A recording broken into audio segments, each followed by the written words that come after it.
What if the most powerful way to attract clients wasn't about niching down or posting endlessly online, but about saying one sentence that makes people stop and say, "Oh, I need that." In this episode of the Hypnotic Game Changers podcast, I'm joined by the brilliant Matt Dickson, yoga instructor, seasoned hypnotherapist, and wizard of language, honestly. We're going to dive deep into the real reasons so many hypnotherapists struggle to explain what they do, and Matt drops a single sentence that helped him connect with more clients more effectively without sounding salesy or needing a marketing degree or anything like that. He also reveals how slinkies, mustache brushes, and subconscious metaphors can do way more for your practice than most scripts ever will.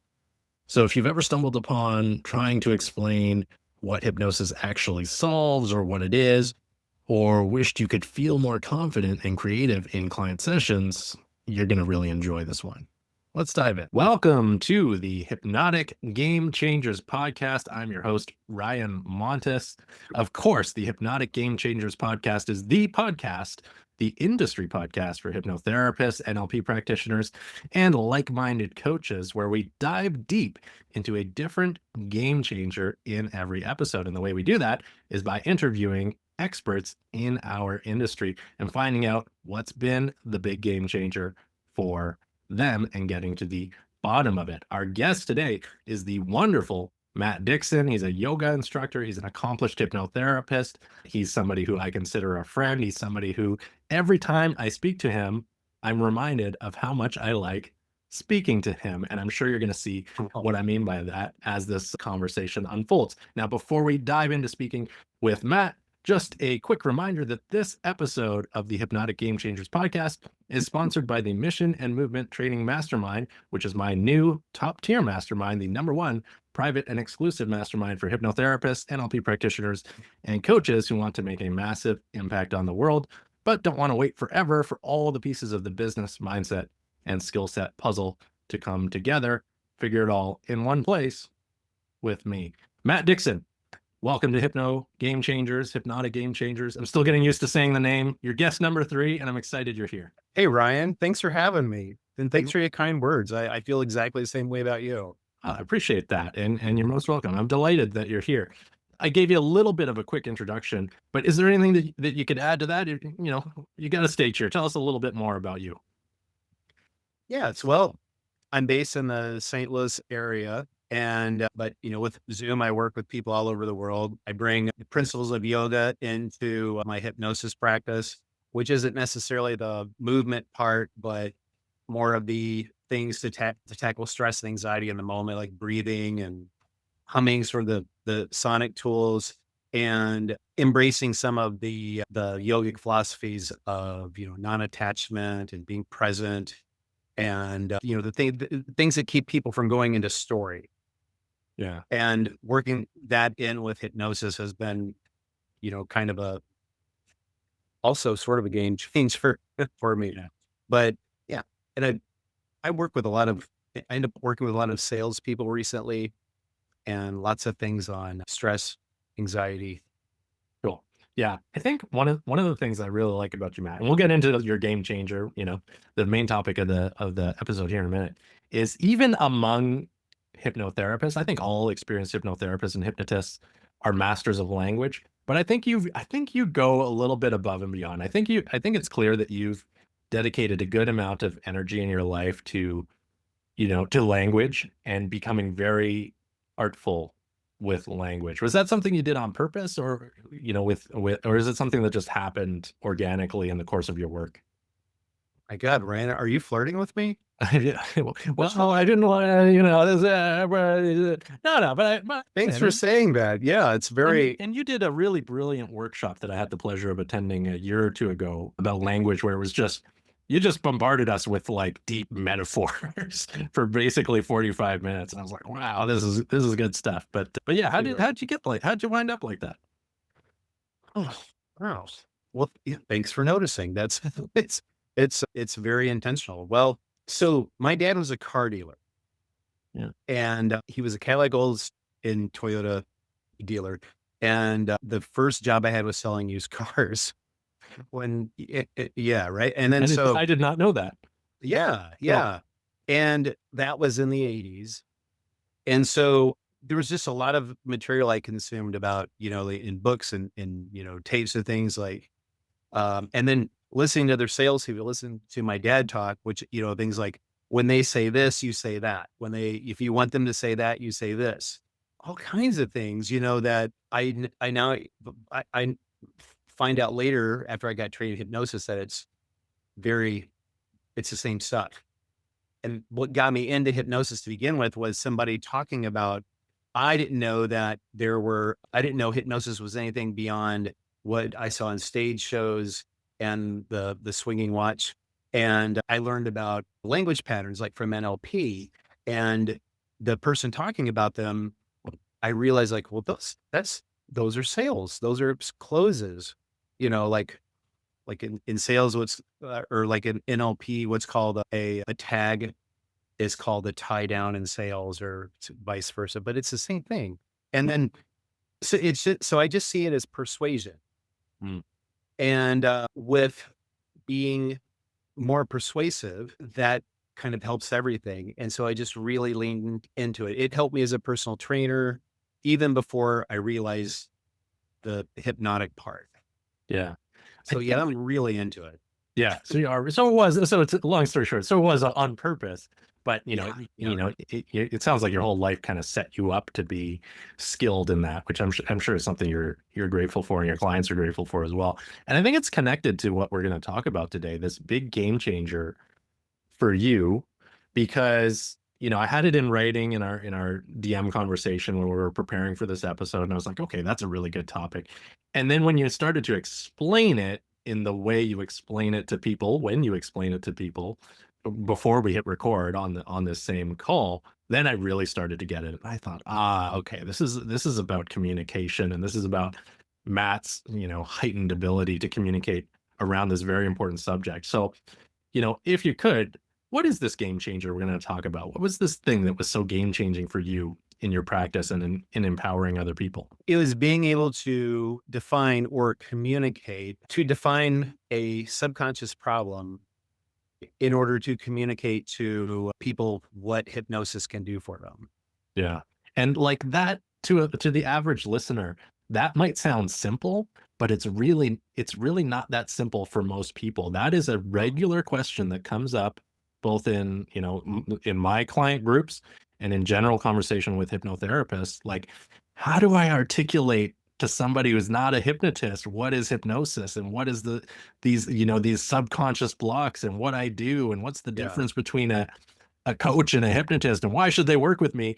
And like I said, I probably should have recorded it. You articulated it very well, and in a way that I think people are going to want to model and want to hear, when we were doing the warm-up talk for this episode. So why don't we get into that? What is a subconscious problem, Matt Dickson? Well, a subconscious problem is where you know what to do, you know how to do it, you're not doing it, and you don't know why you're not doing it. That's a Yeah. subconscious problem. Yeah, that's As such a beautiful breakdown. Like, yeah, just that, right? We should really be selling it. Maybe we'll put this particular episode behind a paywall, and anybody. And no, I'm just kidding. Yeah, please carry on. In finding that wording and using it in conversation with potential clients, what has that shifted for you? I was,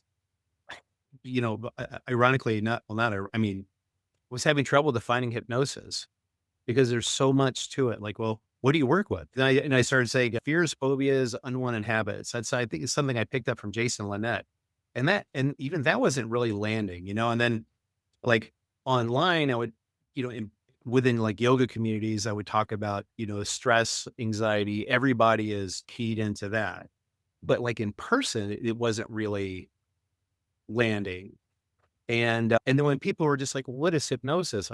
I would, depending on what, where my mind was at the time, it's like asking somebody, what is whiskey? Wow, there's Canadian whiskey, there's Tennessee, but my God, there's bourbon, and you just go on, and don't even get me started on Scotch. Ooh, and so it could maybe be as easy as like, well, it's 80 or 100 proof, it's brown, And you know how vodka's clear, and gin's clear. Well, it tends to mix well with Coke, and maybe you just leave it at that. Eat before you drink it. Yeah.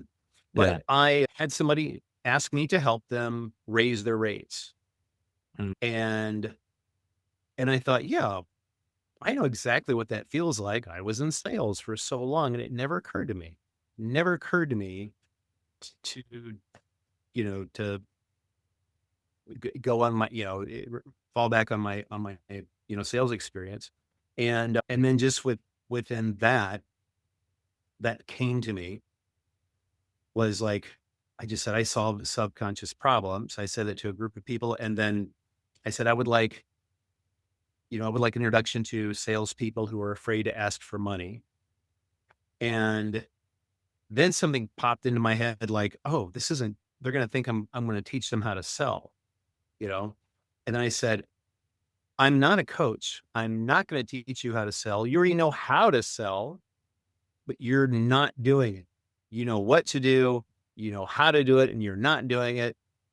You don't know why you're not doing it. And that's where I come in. And then light bulbs went off and everywhere. So whenever I mention it, whenever I say it that way, people like, oh, and Yeah. it's hugely, well, it's been a game changer. Yeah. It's been a game changer. Yeah. And I think that like that's the pivotal thing that people who are listening to this podcast, and of course, this podcast is for everybody, but I know it's going to be 99% hypnotherapists and NLP practitioners and some coaches listening to it.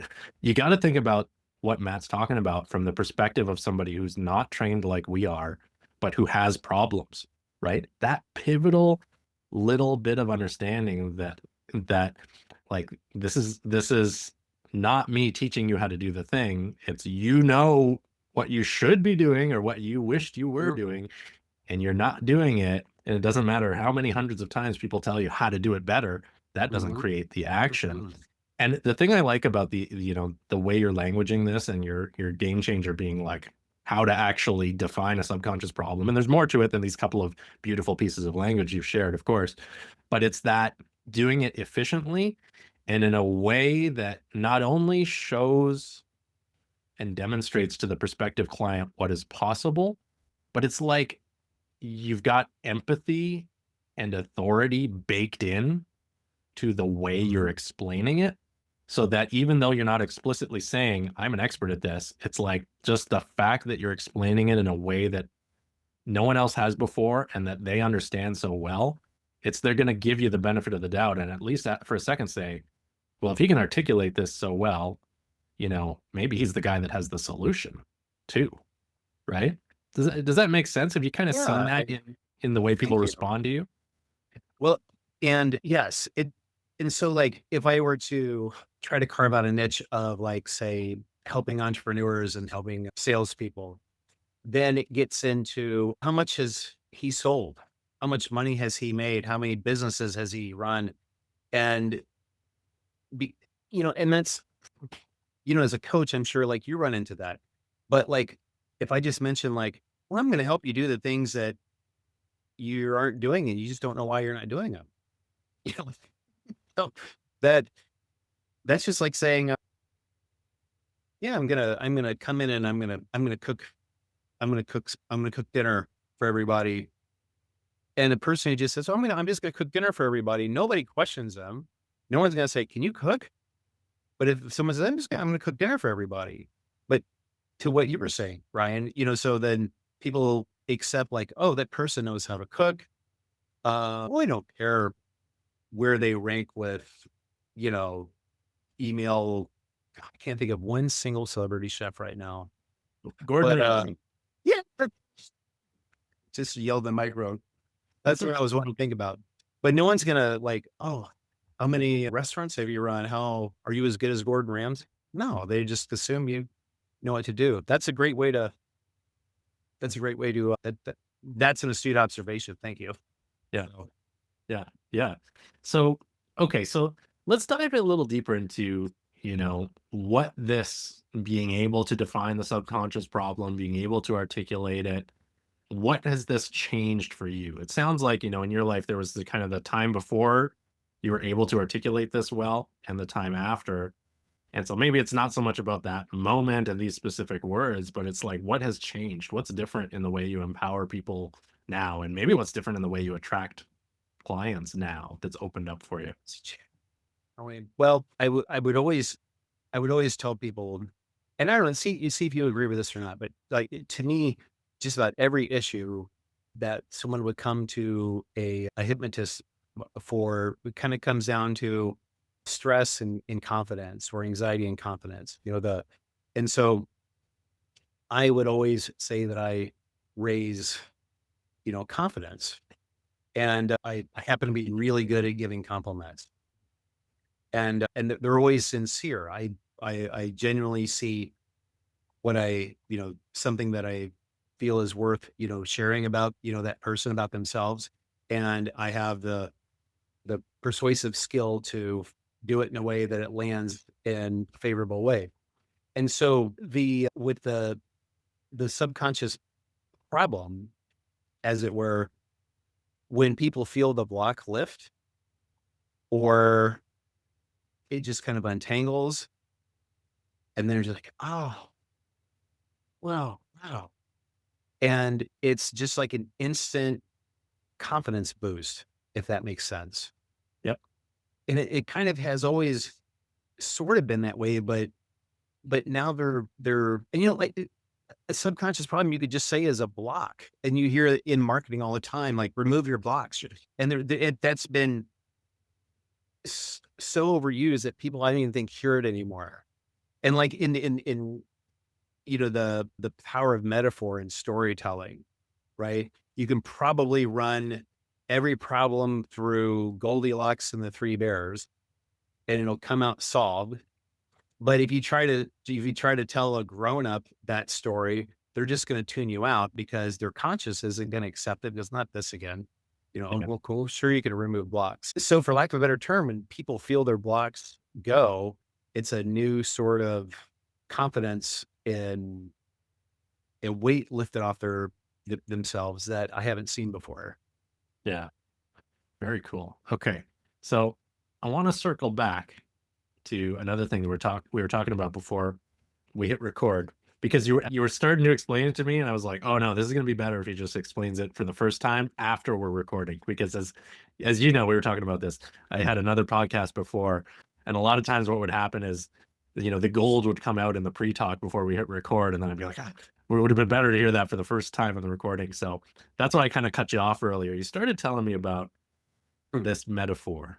And for those that are listening to the audio instead of watching on YouTube, Matt Dickson has a very nice mustache, and he has for a long time. You've had that nice, well-shaped, defined mustache, and you wrote it in the notes before we got on the call. Everything I do is intentional, even when I brush my mustache. And then you started to break it down for me, and I think it's really valuable. Could you tell me again, for the benefit of our listeners, what you Yeah, mean by that? yeah. Well, for the benefit of hypnotists who are listening to this, I'm not I'm not married to any sort of one protocol or a school of thought. I think everybody's path to their subconscious is different.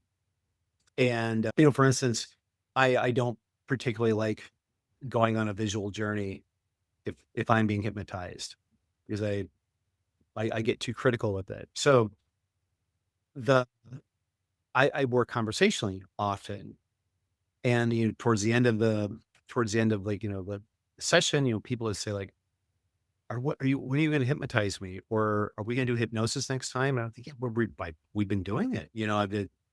Everything's fine now. You just said And so that I started saying in the beginning of each during my pre talk, I would say, "Listen, this is subconscious work. It's not coaching.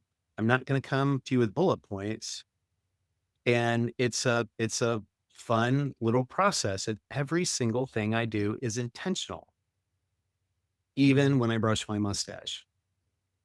And so, but before that, I'll say, you might wonder like, "Oh, why is he talking about cast iron pans again?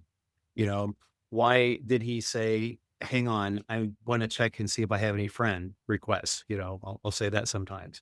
But even when I brush my mustache and I have a big brush and I'll do this with my mustache, and then they'll kind of laugh or, or sometimes people are just like, oh, okay, okay.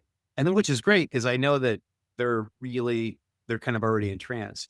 But what happens is I can say something, and to make it land a little more, I'll just pause for a moment and then I'll start to brush my mustache. And then they'll be like, oh, that means something.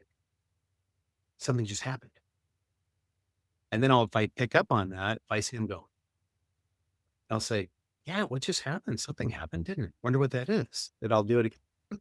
And I just roll with that. Yeah. Yeah. I love that. I It's hope that almost like, wasn't too vague. yeah.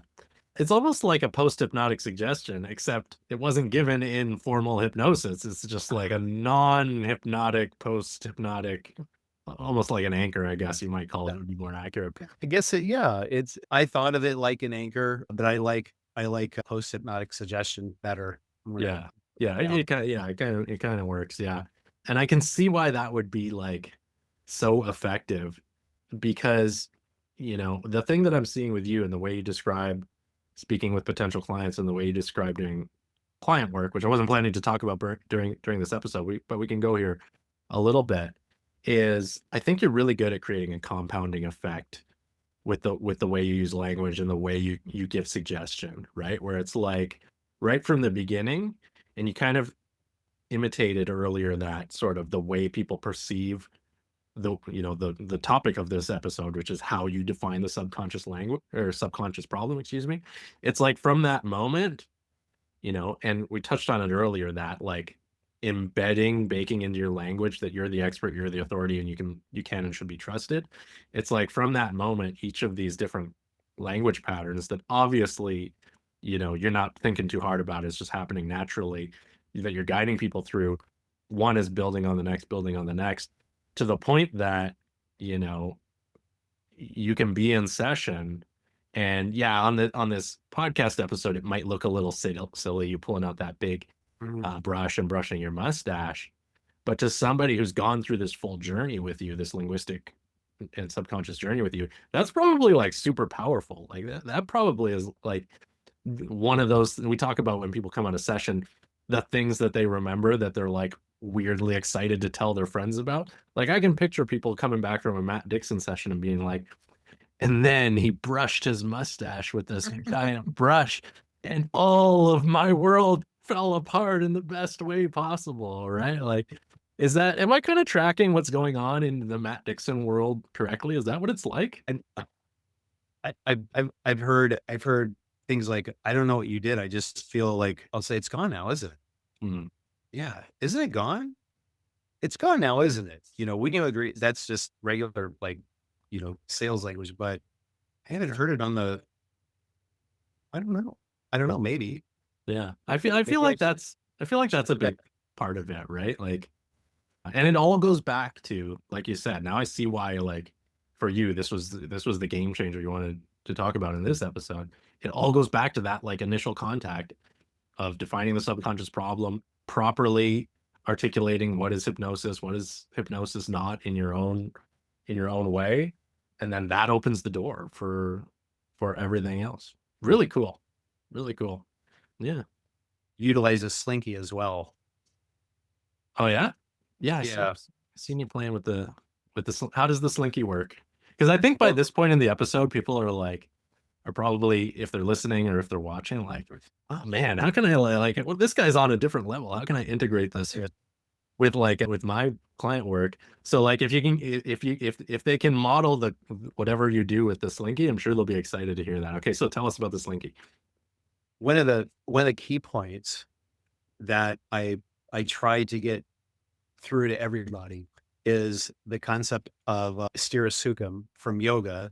And stirasukham means stability and ease, Mm, which means not, it's literally the middle way. And so when people hear, the middle way, or yeah, like just go the middle, they think, oh, that's quitting too soon. That's not, going going for all of it. And so, but I use the slinky to, to make that point. And and maybe I'll talk about like the nervous system. It's like, if you take the slinky out of the box, it's compressed and it's really tight. And if you think I've got to get this, open, I've got to, loosen it up. If you pull it out too hard, then it wobbles like this. And if you really pull it hard, you'll bend the middle of it and then it becomes something else. It's no longer a slinky, Hmm. but the slinky is, steer a system the middle way. And then I'll do this. And I'll say, but you don't want to stay in the middle. If you want to this way, you can always get rest when it's needed and you can expand and see, I can do this out here for a while. And now it's getting a little difficult, but I can come back in. I just get better at that. I get better at that. The more I can bring it apart. And then if it's being received, you'll kind of see them go, "Oh, okay. Uh-huh. Oh, okay." And then if I hear something like, well, either I'll do this or I'll do that. And then I'll bring my slinky out. And I'll say, and then, to your point about my mustache, and this is why I bring it up. They're having people that go, okay, put the slinky down. They get what you're saying, so. Yeah, I gotcha. Really? And they say put the slinky down, and then do you say, well, oh, that's it. We'll have to stop the session at this point. You're fine. Well, yeah. We're Oh, up. It's actually like one particular client, and she would say, I know what you're doing. And I'll say, you know nothing of the sort. Or I'll say, well, what am I doing? And she's like, you're trying to, okay. you're Yeah. trying to help me. How dare you try to solve the problem that I'm paying you to solve? Yeah. But Yeah. they say like, if you like, oh, you're trying to, I go, yeah. And that's a sales part. That's right. I am. Yeah. Yeah. It's landing, isn't it? Isn't it landing? Isn't it landing now? Isn't it? And so if people are in kind of trance, you can talk to them like that. Whereas if you're selling a car, you say, you love this color, don't you? Don't you love this color?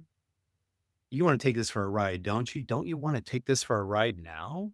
People like, what, you nut? Get away from me. Yeah. Yeah. But if they're already kind of moving with you, then it's received.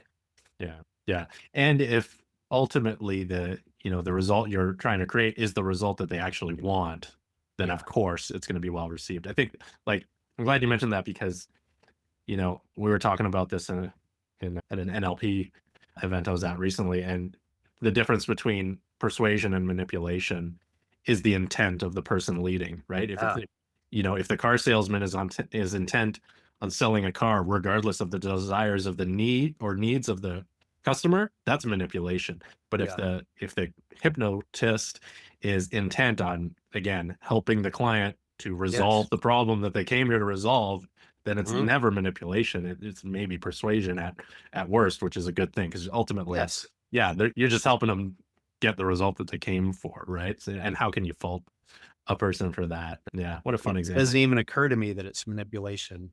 Yeah, I mean,